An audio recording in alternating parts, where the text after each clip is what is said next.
Friends, Sunday episode అనేది ఎలా జరుగుతుందో వీడియోలో తెలుసుకుందాం. ఏం లే అని చెప్పారు కదా, ఒక పవర్ ఉంటుంది, అది గోల్డెన్ డైమండ్ పవర్ అని. దానికి టాస్క్ అనేది పెడతారు పార్టిసిపేట్ చేయాలని.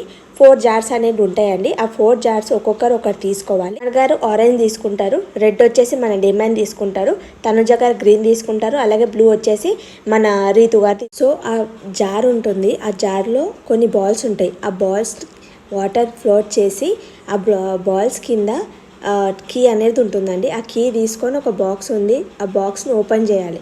ఓపెన్ చేస్తే బిగ్ బాస్ 9 అని లోగో ఉంటుంది. అది ఎవరైతే ఫాస్ట్గా కంప్లీట్ చేస్తారో వాళ్ళకు ఆ గోల్డెన్ డైమండ్ పవర్ అనేది వస్తుంది. అలా మన తనుజ గారు ఆ గోల్డెన్ డైమండ్ పవర్ అనేది పొందుతారనమాట. దానివల్ల ఆమెకు వచ్చిన యూజ్ ఏంటంటే, మన మాధురి గారిని పనిష్మెంట్ ఇవ్వమంటారు కదా, తనకు washroom cleaning and garden cleaning direct nomination అనేది ఉంటుంది. అయితే మన తనుజ గారు వాష్రూమ్ క్లీనింగ్ అని ఇస్తుంది అనమాట. ఇస్తే మాధురి గారు నేను క్లీన్ చేయను, నాకు డైరెక్ట్ నామినేషన్ అని ఇవ్వండి అని అంటే డైరెక్ట్ నామినేషన్ అనేది ఇస్తుంది తను.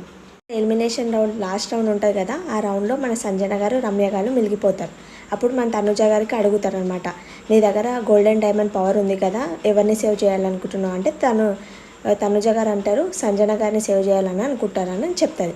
తర్వాత సంజన గారికి గ్రీన్ వస్తుంది, మన రమ్య గారికి రెడ్ వచ్చి తను ఎలిమినేట్ అయిపోతుందండి.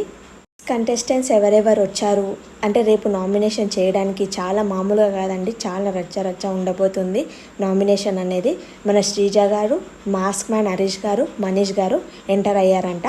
For watching my video, please subscribe చేసుకోండి, లైక్ చేయండి.